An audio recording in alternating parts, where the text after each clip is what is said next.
સમગ્ર ગુજરાતમાં આંગણવાડી વર્કર અને હેલ્પર બહેનો કામથી અળગા રહી પોતાના હક અને અધિકાર માટે આંદોલનના માર્ગે આજે સિગવડ તાલુકાની આંગણવાડી કાર્યકર બહેનોએ તેડાગરની બહેનો સિગવડ તાલુકાના માતાના પાલા ભમરેજી મંદિર ખાતે ઉપસ્થિત રહી આંદોલનનો માર્ગ અપનાવવામાં આવ્યો છે। તારીખ 18 માર્ચથી 20 માર્ચ સુધી કામથી દૂર રહેવાનો નિર્ણય આંગણવાડી વર્કર અને હેલ્પર દ્વારા જાહેર કરવામાં આવ્યો છે। તારીખ 18 માર્ચથી 20 માર્ચ દરમિયાન રજા રિપોર્ટ મૂકી તમામ કામગીરીથી દૂર રહેશે। સરકાર સામે ગંભીર આક્ષેપો વર્ષોથી ન્યૂનતમ માનદ વેતન છતાં બાળકોના શોષણ સામે પોતાના ખિસ્સામાંથી ખર્ચ કરવામાં આવે છે। 2019ના જૂના દરે આજ સુધી પોષણ આહાર પૂરો પાડવામાં આવ્યો છે। માત્ર 19 રૂપિયામાં સુવાવડી માતાને જમાડવાની અને જવાબદારી 2022થી નવા મોબાઈલ અપનાવવાના વચનો છતાં આજ દિન સુધી પોતાના વ્યક્તિગત મોબાઈલથી કામ કરવામાં આવે છે। વ્યવસ્થાની સામે અસંતોષ ઊંચાઈ એ સરકાર દ્વારા વારંવાર અવગણના થતા હવે આંગણવાડી વર્કર અને હેલ્પર બહેનોમાં ભારે રોષ જોવા મળ્યો છે। તેમની માંગણીઓ લાંબા સમયથી બાકી હોવા છતાં કોઈ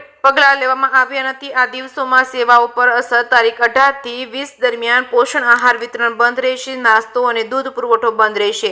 પ્રશાસને સ્પષ્ટ ચેતવણી આંગણવાડી વર્કર અને હેલ્પર દ્વારા સ્પષ્ટપણે જણાવ્યું છે કે તેમની ન્યાય માંગણીઓ તાત્કાલિક નિર્ણય લેવામાં આવે। કોઈ પણ પ્રકારનું દબાણ કે ધાકધમકી સ્વીકારવામાં નહીં આવે। ઉપર સુધી અવાજ પહોંચાડવામાં તંત્ર જવાબદારી નિભાવે પણ દાહોદ જિલ્લામાં તાલુકા વિકાસ અધિકારી સ્મિત લોઢા અને જિલ્લા પ્રોગ્રામ અધિકારી ઈરાબેન ચૌહાણ દ્વારા દાહોદ જિલ્લાની આંગણવાડી કાર્યકર અને તેડાગર બહેનોને સમગ્ર ગુજરાતના સંગઠન દ્વારા ચાલી રહેલા આંદોલનમાં જોડાવા અને છૂટા કરવાની ધમકીઓ આપવામાં આવી છે તેવું લોકમુખી ચર્ચા થાય છે। બીજા જિલ્લામાં નહીં પણ દાહોદ જિલ્લામાં અધિકારીઓ તેમની મનમાનીથી દબાણ અને ધમકીઓ આપી રહ્યા છે તેવી વાતો દાહોદ પંથકમાં વહેતી થઈ છે। આંગણવાડી બહેનો દ્વારા નારાબાજી કરી સમગ્ર પંથક ગુંજી ઉઠ્યું હતું। જે કે સિંગુ સાથે નાગેશ્વર સેન દાહોદ। અમારી 3 દિવસની સરકાર સામે માંગણી છે અને 3 દિવસ 18, 19, 3 દિવસ અમે કામથી અળગા રહ્યા છીએ। સરકારની અમે તમામ કામ કરવા અમે તૈયાર છીએ। સરકારના દરેક પ્રોગ્રામમાં અમે હાજરી આપીએ છીએ અને દરેક કામ કરવા તૈયાર છીએ પણ સરકાર મોબાઈલ આપતી નથી તો ઓનલાઈન કામગીરી પણ બંધ રાખી છે અને અમારા માનદ વેતનમાં પણ વધારો કરેલ નથી। હાઈકોર્ટનો ચુકાદો આપ્યો છે છતાં પણ સરકાર અમલ કરતી નથી।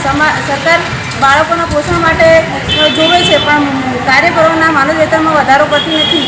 અમારો આ જ પ્રશ્ન છે તો સરકાર અમારો ગમે તે સમસ્યાના અમારે પ્રશ્નોનું નિરાકરણ લાવે એવી અમારી સરકારને માંગ છે। જો તમારી આ માંગણી સરકાર દ્વારા સ્વીકારવામાં ન આવે તો તમે આગળની કઈ રણનીતિથી લડશો? અમે ઉગ્રમાં ઉગ્ર આંદોલન કરીશું અને જે અમારે યુનિયન કહેશે એ પ્રમાણે અમે કરીશું।